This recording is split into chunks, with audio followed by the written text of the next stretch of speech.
नमस्कार, मैं गौरव जोशी श्रीमती मोहरी देवी तापड़िया गर्ल्स कॉलेज जसवंतगढ़ के इस यूट्यूब चैनल पर आपका हार्दिक स्वागत करता हूं। हम पढ़ रहे हैं कंसोलिडेटेड बैलेंस शीट एकीकृत चिट्ठा।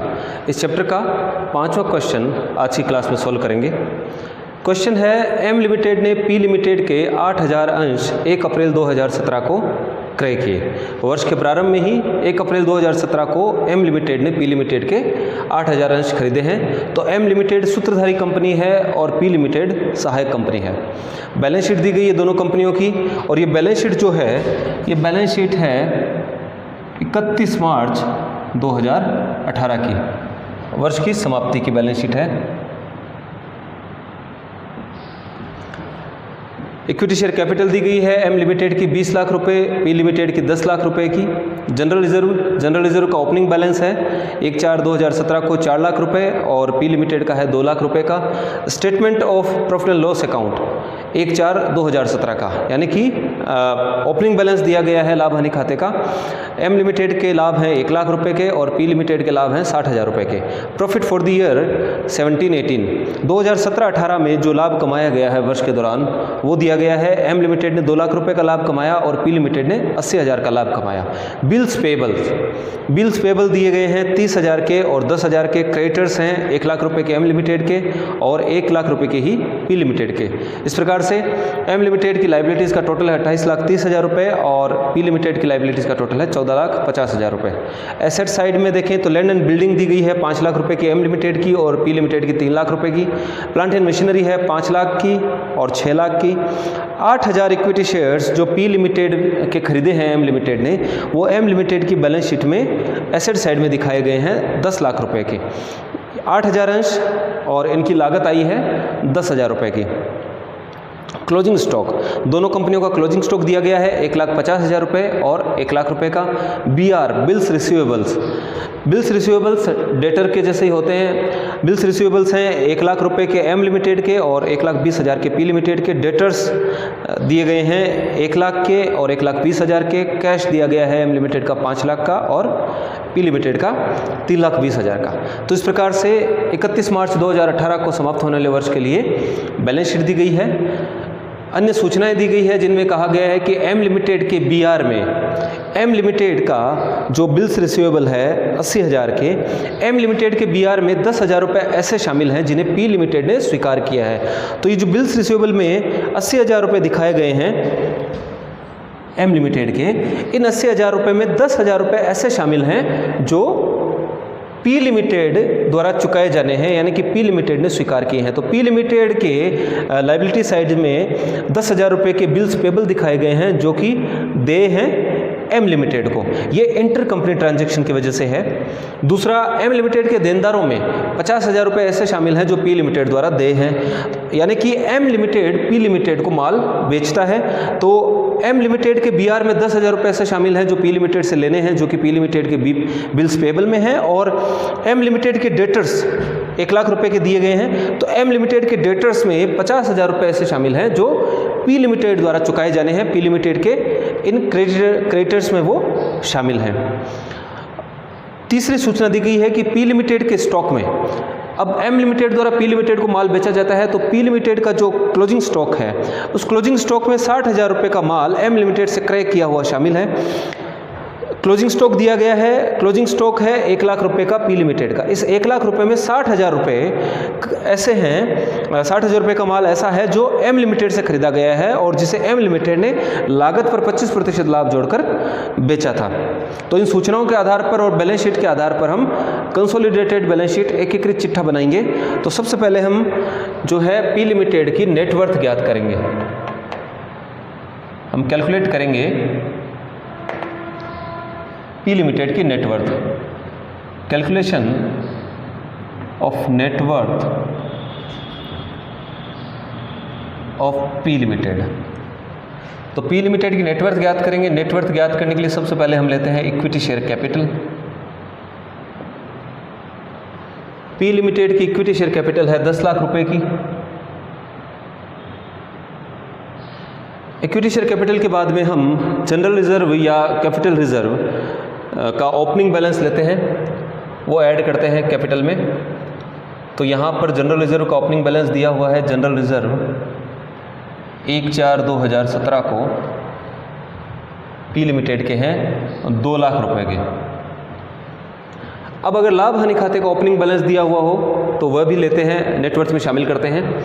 तो लाभ हानि खाते का ओपनिंग बैलेंस दिया हुआ है, statement of profit and loss account 1/4/2017 का जो लाभ हानि खाते का शेष है पी लिमिटेड का वो है 60,000 रुपये का। इसके बाद साल के दौरान जो लाभ हुए हैं उनमें से हम प्री एक्विजिशन प्रॉफिट को नेटवर्थ की कैलकुलेशन में शामिल करते हैं। प्री एक्विजिशन प्रॉफिट का मतलब कि जब सूत्रधारी कंपनी ने सहायक कंपनी के अंश खरीदे हैं उस तिथि से पहले का लाभ। तो इस क्वेश्चन में एम लिमिटेड जो कि सूत्रधारी कंपनी है, इसने पी लिमिटेड के 8,000 अंश वर्ष के प्रारंभ में ही 1 अप्रैल 2017 को ही खरीद लिए थे, इसलिए यहाँ पर इस क्वेश्चन में पी लिमिटेड का प्री एक्विजिशन प्रॉफिट नहीं है। प्रॉफिट फॉर द ईयर, जो साल भर का जो लाभ है पी लिमिटेड का 80,000 रुपये का, वो पूरा का पूरा पोस्ट एक्विजिशन है, अंश खरीदने के बाद का है। तो इस प्रकार जो नेटवर्थ है पी लिमिटेड की वो है 12,60,000 रुपये की। अब हमको ये देखना होगा कि 12,60,000 रुपये नेटवर्थ की कंपनी है और उस कंपनी के 8,000 इक्विटी शेयर्स खरीदे हैं। इक्विटी शेयर कैपिटल जो है वो 100 रुपये वाली है। Equity share capital of ₹100 each, ये 100 रुपये का प्रत्येक अंश है। तो पी लिमिटेड की जो इक्विटी शेयर कैपिटल है वो है 10 लाख रुपए की, और 10 लाख रुपए की इक्विटी शेयर कैपिटल है। इसका मतलब है कि 10,000 शेयर्स पी लिमिटेड के इशू किए गए हैं 100 रुपये वाले, और 10,000 शेयर्स में से 8,000 शेयर्स एम लिमिटेड ने खरीदे हैं। तो एम लिमिटेड ने 80% अंश जो है पी लिमिटेड के खरीदे हुए हैं। तो नेटवर्थ में 80% हिस्सा एम लिमिटेड का है। तो 12,60,000 रुपये की पी लिमिटेड की नेटवर्थ है जिसमें 80% हिस्सा है एम लिमिटेड का, और उस 80% हिस्से को खरीदने के लिए एम लिमिटेड ने कितना मूल्य चुकाया है, इन्वेस्टमेंट की कितनी लागत आई है, उसके आधार पर हम गुडविल या कैपिटल रिजर्व की कैलकुलेशन करेंगे। तो दूसरा हम कैलकुलेट करेंगे कैपिटल रिजर्व या गुडविल। कैलकुलेशन ऑफ गुडविल या कैपिटल रिजर्व, इसके लिए हम देखेंगे कि कितना शेयर है नेटवर्थ में। Share in net worth of P limited. P limited की नेटवर्थ है 12,60,000 रुपये की, और जिसमें 80% हिस्सा, क्योंकि 8,000 शेयर्स खरीदे हुए हैं तो 80% हिस्सा है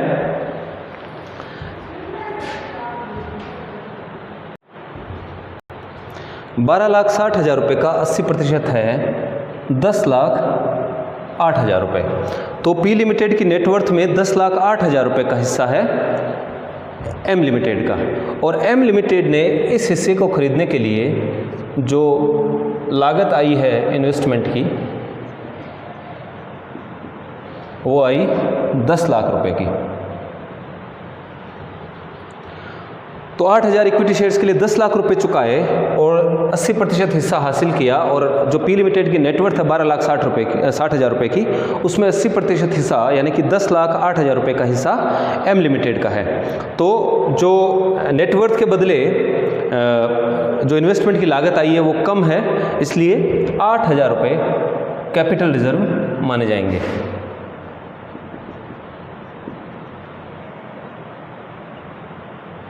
कैपिटल रिजर्व है 8,000 रुपये की। अब हम ज्ञात करेंगे consolidated profit.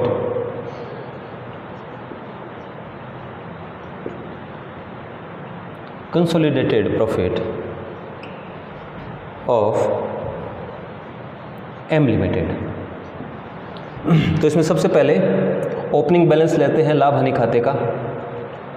Statement of profit and loss account 1/4/2017 को जो ओपनिंग बैलेंस दिया गया है statement of profit and loss account का एम लिमिटेड का 1 लाख रुपए का, वो लेंगे। और इसके बाद जो वर्ष के दौरान जो लाभ कमाए हैं profit for the year, profit for the year 2017-18 2 lakh रुपए एम लिमिटेड के, वो ऐड करेंगे।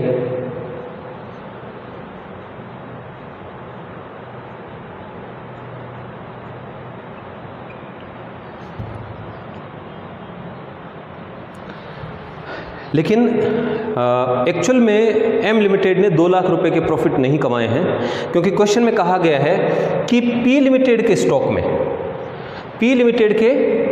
में एम लिमिटेड पी लिमिटेड को माल बेचता है और पी लिमिटेड को जो माल बेचा गया है उस पर जो प्रॉफिट कमाया है वो प्रॉफिट एम लिमिटेड ने अपने लाभ हानि खाते में दिखाया है, और इस प्रकार से एम लिमिटेड 2 लाख रुपए का लाभ दिखा रहा है। लेकिन क्वेश्चन में कहा गया है कि पी लिमिटेड के स्टॉक में 60,000 रुपए का माल एम लिमिटेड से क्रय किया हुआ शामिल है, यानी जो माल एम लिमिटेड ने पी लिमिटेड को बेचा था उसमें से 60,000 रुपए का माल अभी भी पी लिमिटेड के स्टॉक में है, और उस 60,000 रुपए पर जो लाभ कमाया गया था एम लिमिटेड द्वारा वो लाभ अभी तक वसूल नहीं हुआ है, क्योंकि वो माल बाहर बिका नहीं है। इसलिए हमको एम लिमिटेड के जो 2 लाख रुपए के लाभ हैं उसमें से इस 60,000 रुपए के स्टॉक में जो नया वसूल हुआ लाभ है वो हमको घटाना पड़ेगा।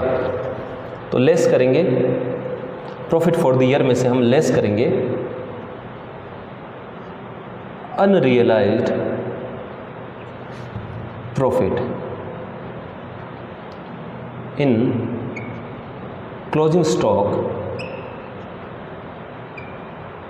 Of P limited.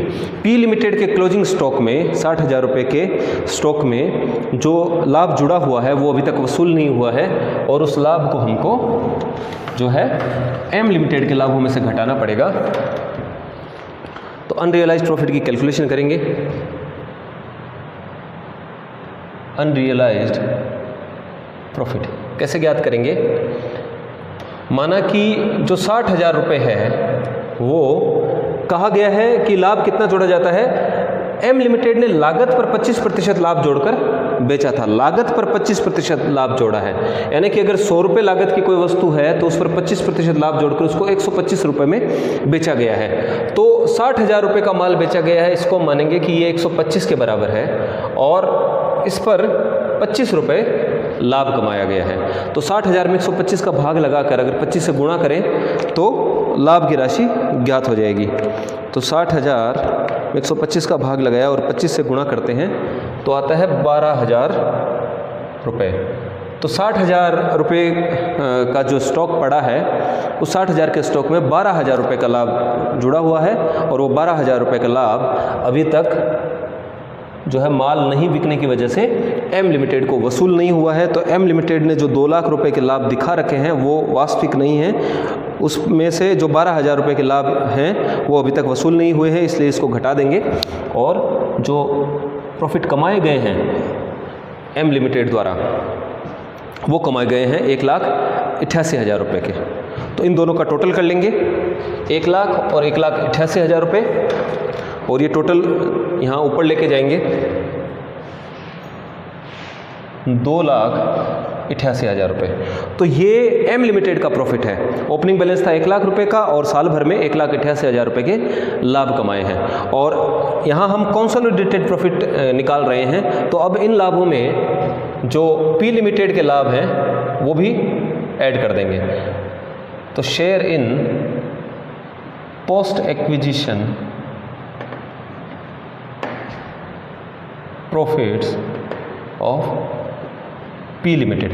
P limited के जो पोस्ट एक्विजिशन प्रॉफिट्स में जो हिस्सा है एम लिमिटेड का वो ऐड करेंगे। तो एम लिमिटेड का हिस्सा है पी लिमिटेड में 80% का, और जो अंश खरीद लिए गए थे वर्ष के प्रारंभ में, तो जो पूरा का पूरा लाभ है 80,000 रुपये का वो पोस्ट एक्विजिशन है। तो पी लिमिटेड का 80,000 रुपये का लाभ है पोस्ट एक्विजिशन प्रॉफिट, और इसमें 80% हिस्सा है एम लिमिटेड का। तो 80%, 80,000 का 80% है 64,000 रुपये। तो इस प्रकार से 2,88,000 और 64,000, 3,52,000 रुपये कंसोलिडेटेड प्रॉफिट है।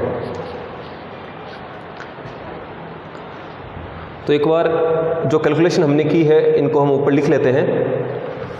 कंसोलिडेटेड प्रॉफिट अभी तक हमने जो ज्ञात किया है वो है 3,52,000 का,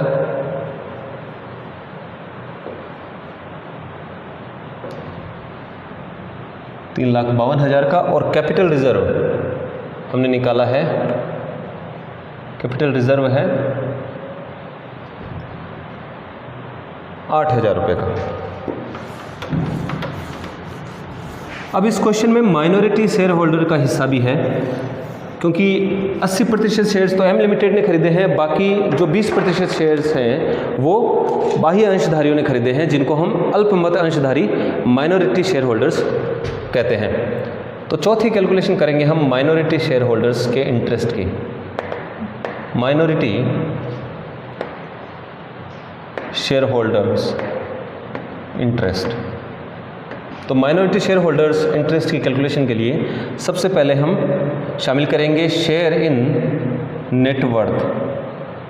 पी लिमिटेड की जो नेटवर्थ है पी लिमिटेड में जो माइनॉरिटी शेयर होल्डर्स हैं, जो अल्पमत अंशधारी हैं, उनका कितना हित है, उनका कितना हिस्सा है। तो जो नेटवर्थ है, नेटवर्थ में 20% हिस्सा है। Share in net worth of P limited, P limited की नेटवर्थ है 12,60,000 रुपये की, और इसमें 20% हिस्सा है बाह्य अंशधारियों का, माइनॉरिटी शेयर होल्डर्स का। तो 12,60,000 का 20% है 2,52,000, और इसमें ऐड करेंगे पोस्ट एक्विजिशन प्रॉफिट में इनका हिस्सा। नेटवर्थ के साथ साथ जो लाभ कमाए गए हैं साल भर में, उनमें भी माइनॉरिटी शेयर होल्डर का हिस्सा है 20%। Share in post acquisition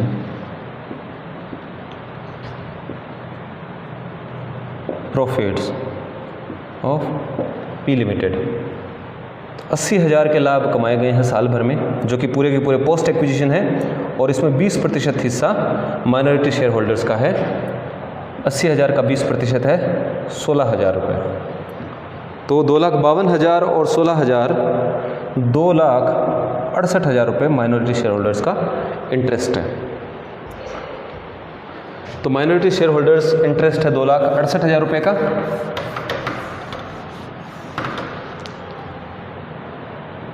minority share holders interest है 2,68,000 रुपये का। अब इन कैलकुलेशन के बाद हम कंसोलिडेटेड बैलेंस शीट बनाएंगे।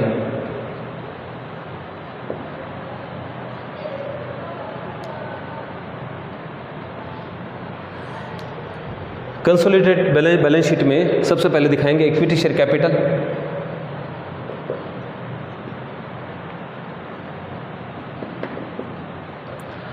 जो पी लिमिटेड की इक्विटी शेयर कैपिटल है वो हमने नेटवर्थ में शामिल कर ली थी, इसलिए अब कंसोलिडेटेड बैलेंस शीट में पी लिमिटेड की इक्विटी शेयर कैपिटल नहीं दिखाएंगे।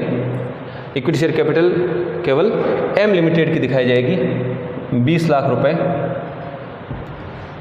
जनरल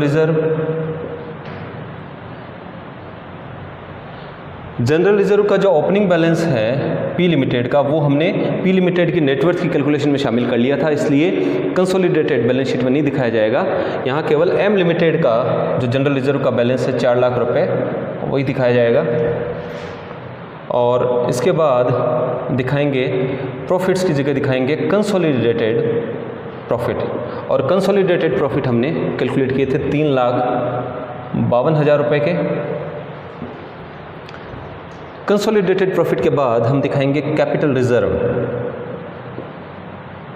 पी लिमिटेड में हिस्सा 80% हिस्सा खरीदने के लिए एम लिमिटेड को 10 लाख रुपए का पेमेंट करना पड़ा, जबकि 12,60,000 की नेटवर्थ में जो हिस्सा प्राप्त हुआ था वो हुआ था 10,08,000 रुपये का, इसलिए 8,000 रुपये कैपिटल रिजर्व में दिखाए जाएंगे।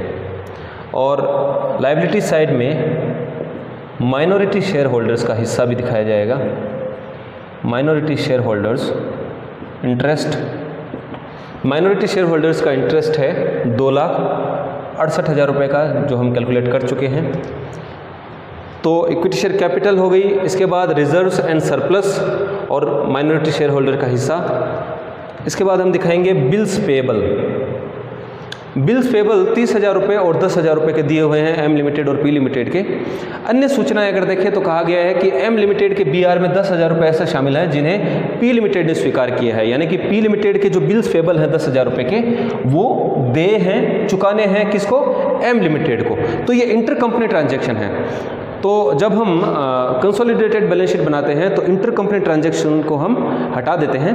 तो ये जो 10,000 रुपये बिल्स पेबल के दिखाए हुए हैं पी लिमिटेड की लाइबिलिटी साइड में वो हटा देंगे और एम लिमिटेड के BR जो 80,000 रुपये के हैं इसमें से भी 10,000 रुपये हम कम कर देंगे।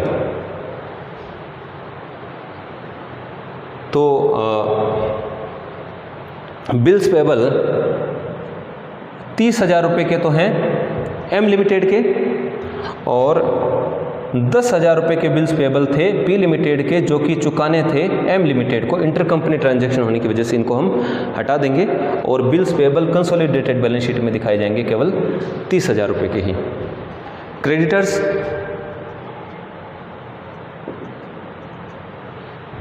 अगर अन्य सूचनाएं देखें तो क्रेडिटर्स के बारे में कहा गया है कि एम लिमिटेड के देनदारों में 50,000 रुपये ऐसे शामिल हैं जो पी लिमिटेड द्वारा देय है। तो पी लिमिटेड के जो 1 लाख रुपये के क्रेडिटर्स हैं इनमें 50,000 रुपये ऐसे शामिल हैं जो एम लिमिटेड को चुकाने हैं। तो ये इंटर कंपनी ट्रांजैक्शन होने की वजह से इसको भी हम बैलेंस शीट में नहीं दिखाएंगे। तो क्रेडिटर्स में हम 1 लाख रुपये के क्रेडिटर्स दिखाएंगे एम लिमिटेड के और 1 लाख रुपए के क्रेडिटर्स हमको पी लिमिटेड के दिए गए हैं और इन क्रेडिटर्स में 50,000 रुपये ऐसे हैं जो एम लिमिटेड को चुकाने हैं। इसलिए इंटर कंपनी ट्रांजैक्शन होने की वजह से इस 50,000 को हटा दिया जाएगा, कंसोलिडेटेड बैलेंस शीट में नहीं दिखाया जाएगा। तो अब क्रेडिटर्स रह जाएंगे 1 लाख रुपये के एम लिमिटेड के और 50,000 रुपये के पी लिमिटेड के। तो क्रेडिटर्स का टोटल आ रहा है 1,50,000 रुपये। इस प्रकार से लाइबिलिटी साइड का टोटल कर दिया जाएगा। 20 लाख रुपए की कैपिटल है, 4 लाख रुपए जनरल रिजर्व के, 3,52,000 की consolidated balance sheet consolidated profit, 8,000 रुपये का capital reserve, minority share holders का इंटरेस्ट है 2,68,000 रुपये का और 30,000 रुपये के बिल्स पेबल हैं और 1,50,000 के क्रेडिटर्स हैं। तो टोटल आ रहा है 32,08,000 रुपये लाइबिलिटी साइड का। अब हम एसेट साइड का टोटल करेंगे, देखेंगे एसेट साइड में कौन कौन से आइटम्स आएंगे कंसोलिडेटेड बैलेंस शीट में। तो पहला है land and building. Land and building 5 lakh रुपए की है एम लिमिटेड की और 3 लाख रुपए की है पी लिमिटेड की। तो इन दोनों का टोटल दिखा देंगे 8 लाख रुपए। इसके बाद है प्लांट एंड मशीनरी।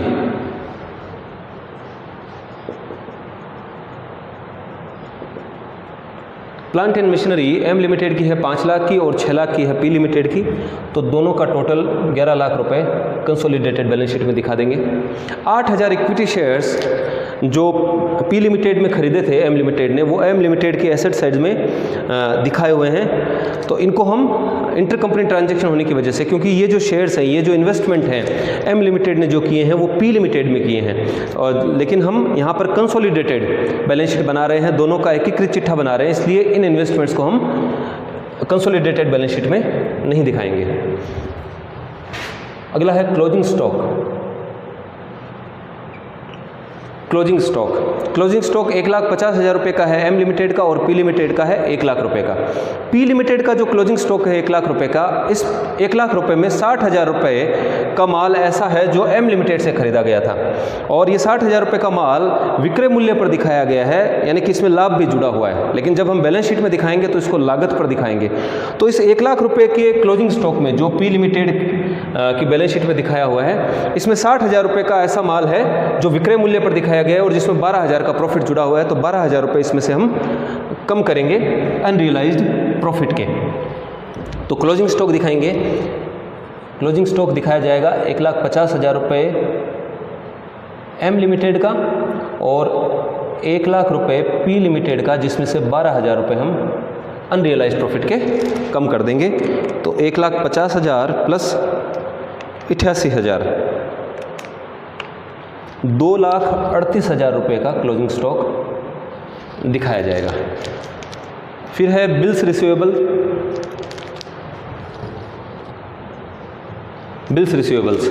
तो बिल्स रिसीवेबल्स एम लिमिटेड के हैं 80,000 के और 10,000 रुपये के हैं पी लिमिटेड के।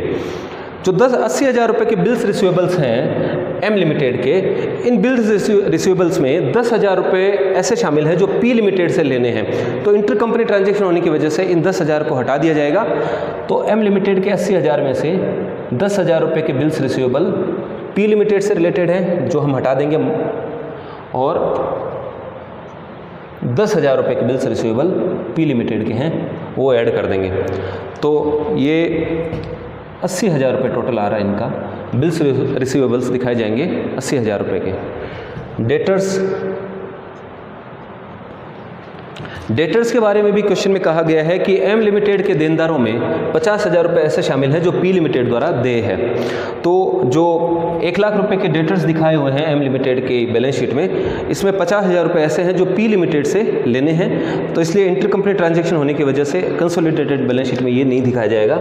तो डेटर्स दिखाए जाएंगे 1 लाख, और इसमें से 50,000 रुपये कम कर दिए जाएंगे जो कि पी लिमिटेड से लेने हैं, और 1,20,000 के डेटर्स ऐड कर दिए जाएंगे पी लिमिटेड के। तो इस प्रकार से 50,000 रुपये के डेटर्स रह जाते हैं एम लिमिटेड के, और 1,20,000 रुपये के डेटर्स हैं